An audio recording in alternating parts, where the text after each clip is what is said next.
Yo, tell a friend to tell a friend to tell you not do these things. On today's episode, we will be talking a lot of sports, like always. We will be talking about the NBA Cup and just the culture of the NBA at large.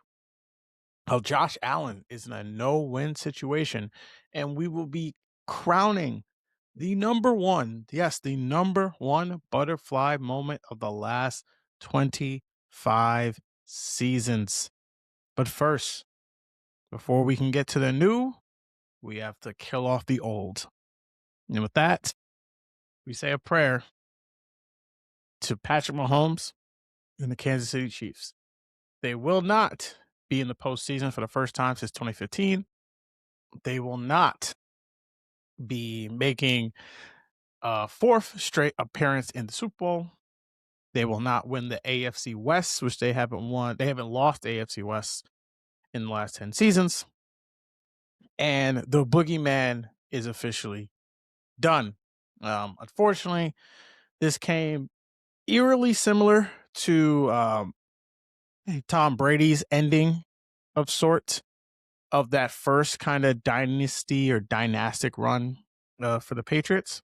Patrick Mahomes unfortunately did tear his ACL in this game against the Chargers.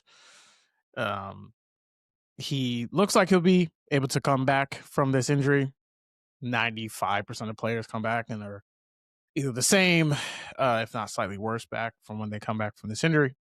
But I think what it ultimately shows, one, the NFL's not rigged.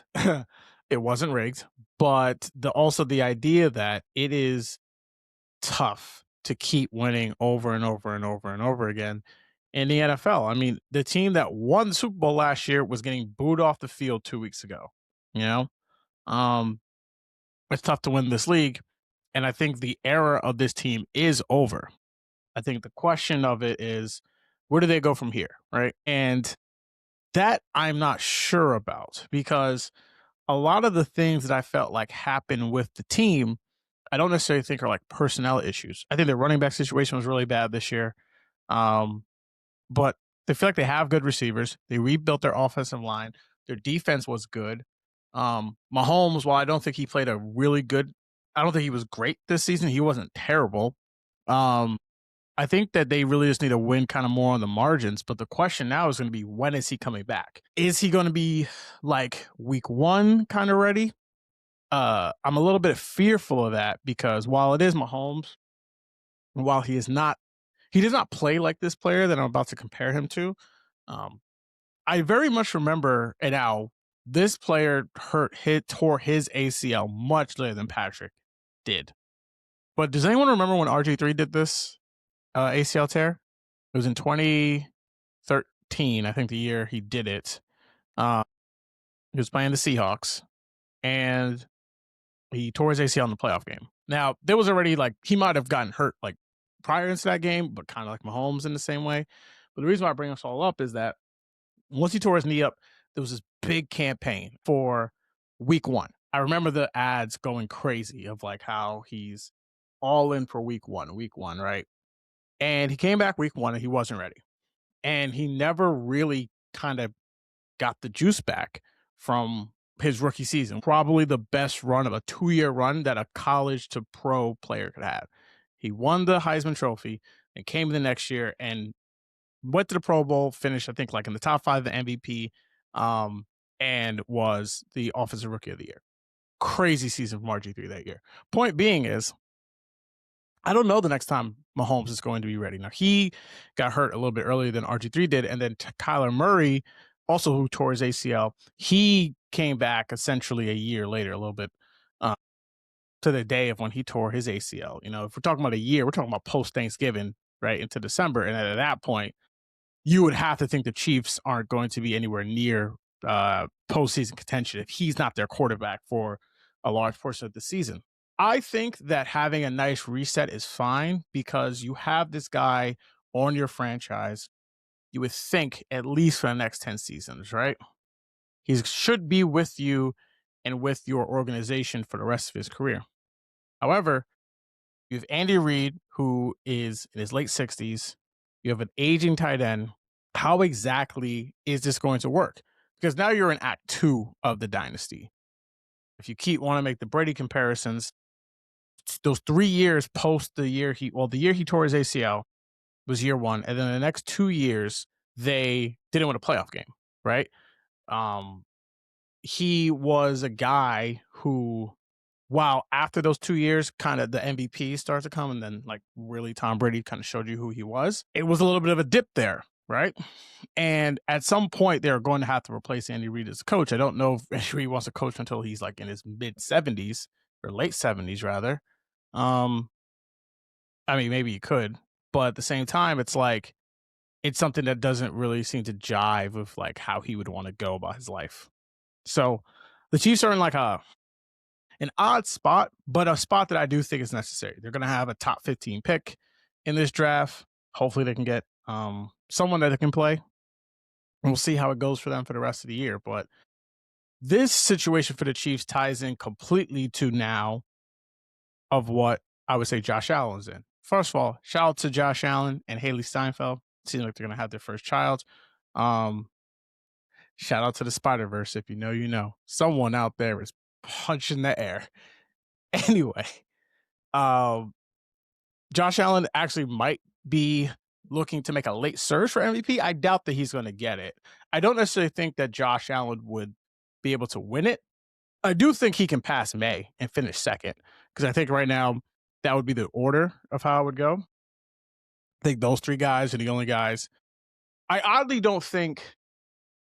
I think May has less likely of a chance to win it than Allen does, because I think Allen will be able to surpass May in terms of the Bills being able to pass the Patriots just in the standings. The Patriots have a lot of tough games on the back end of the season, even though I'm pretty confident that they're going to get into the playoffs. But the point is that he's almost in a no-win situation. If you watch that game against the Patriots went up 21-0 on those boys.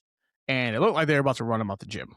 And then all of a sudden, Josh Allen put on a Superman cape and said, this isn't happening anymore. They were able to win 37-31. His numbers don't look eye-popping. If you watch the game, you saw that man put on his cape and he dragged those guys to the victory. And that's kind of the thing of why he's kind of in a no-win situation. That run defense on that defense is bad. It's real bad. It's been bad all year. There are teams that you just feel like come the playoffs will be able to take advantage of that, because the one way you can beat the Bills is to not have Josh Allen on the field, right?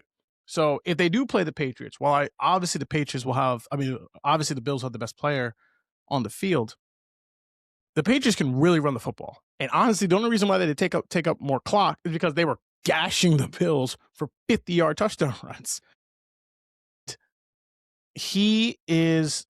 Allen saying, is a guy that can obviously win you a playoff game by himself, but they are not going to Super Bowl like this.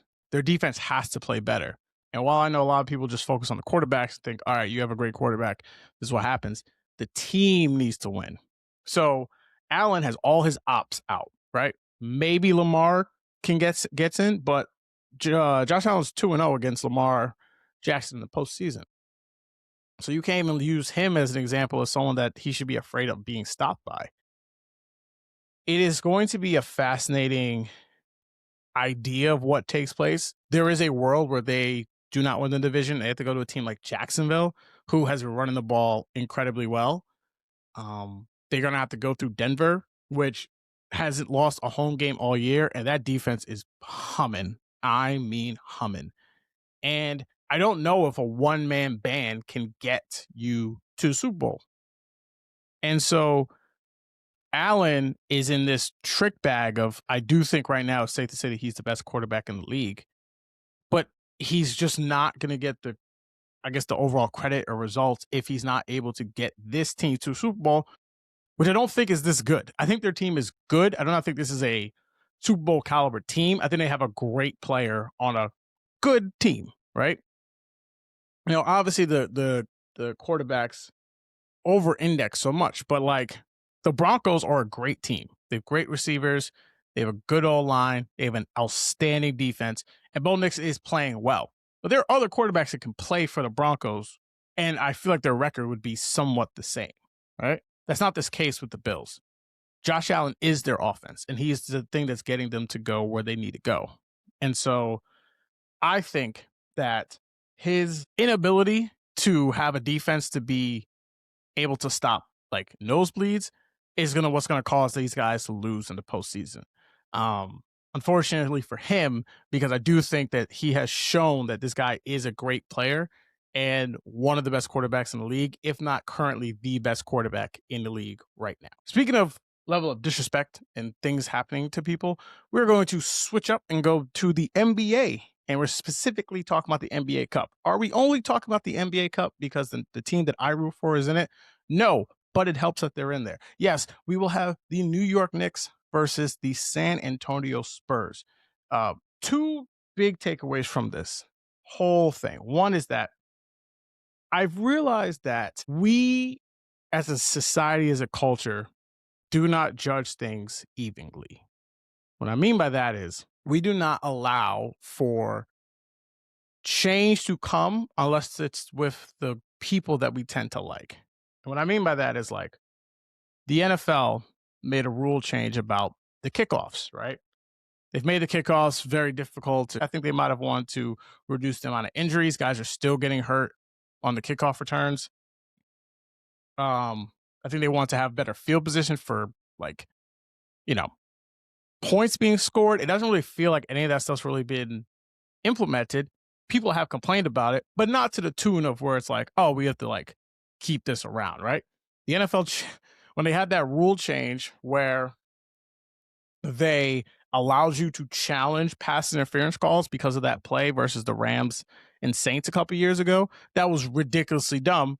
And then they got rid of it, right? It was a rule. They tried it. People used it. You realized that it wasn't a good rule to have, and they got rid of it. The NBA is completely different from that. Anything that they try to do is immediately met with scrutiny, and then it has to be proven to be good, right? And even when something is proven to be good, there is just almost a more of a willingness to crap on it versus to like embrace it. And I say that with the NBA Cup. Objectively, this thing has been a success. It has gotten people to talk about the NBA in December, which doesn't really happen. It's got people to care about the regular season in a way that they don't have before. And it's done the thing that I think a lot of sports leagues want to do, highlight its stars. And I think that the NBA couldn't have asked for a better situation that's happened right now. You have probably your number 2 market in terms of fan base who believes that they can actually win not just this cup, but the whole title, right? The NBA championship, right? You have multiple stars on the team. The fan base is engaged.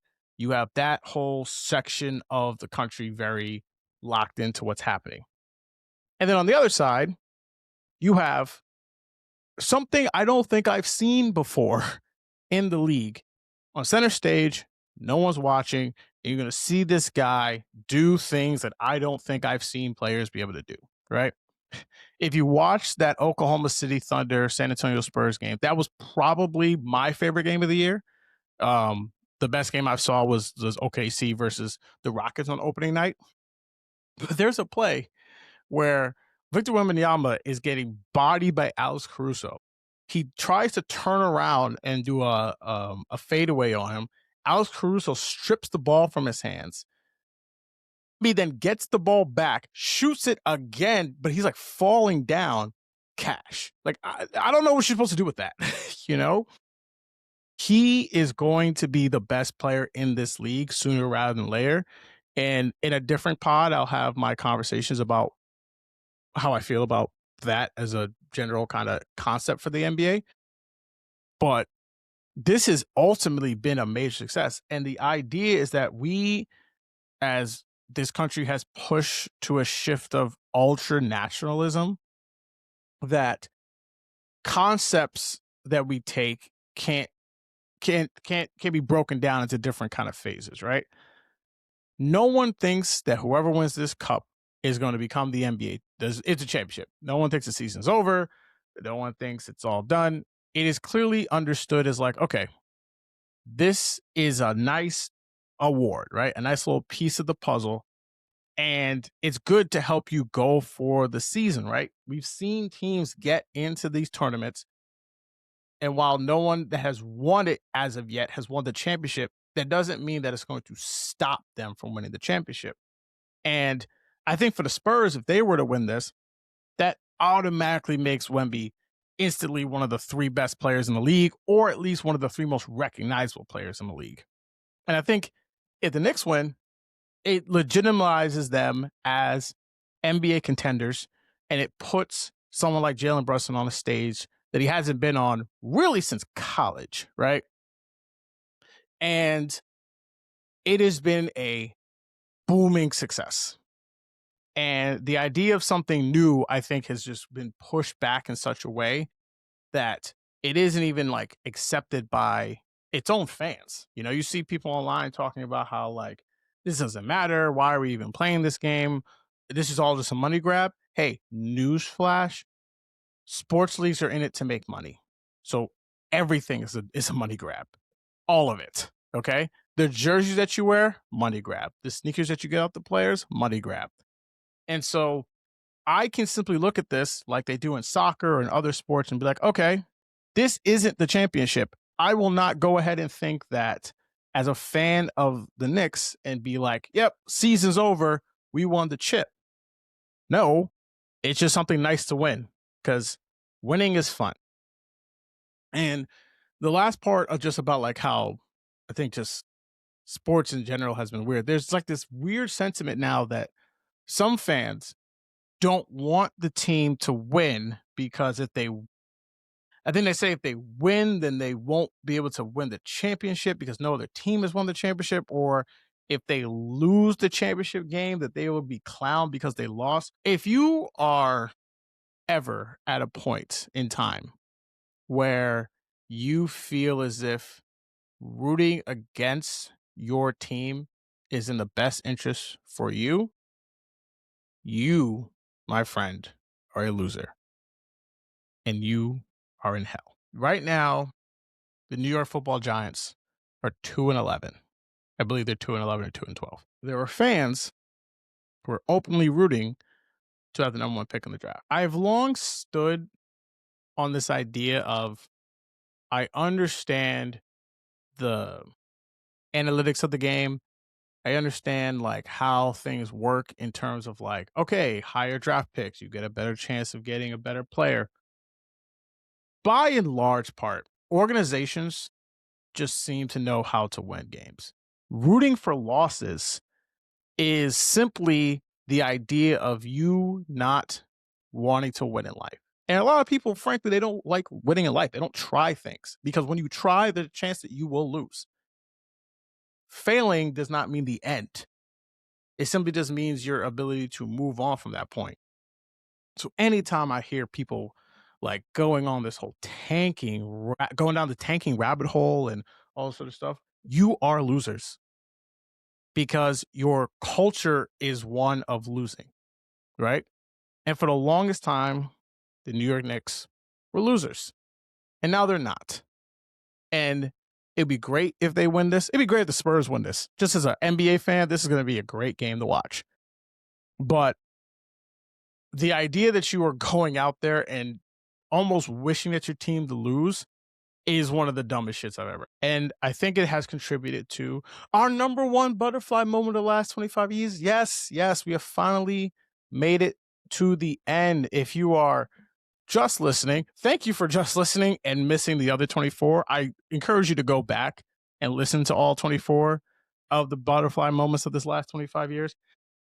This was a very hard list. And to be completely frank about this was supposed to be summer content that I was doing. And then the season starts. And I was like, well, I got to stretch this out to the end of the year.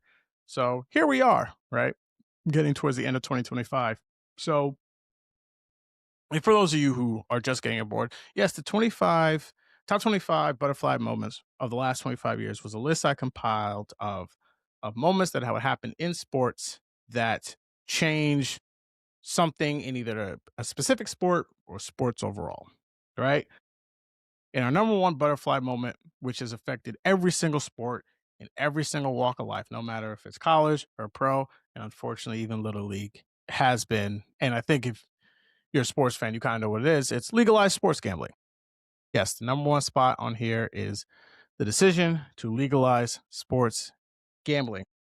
I won't even go through all the numbers that have been said, but the decision for this to become legalized has obviously seen a significant rise in just gambling in general.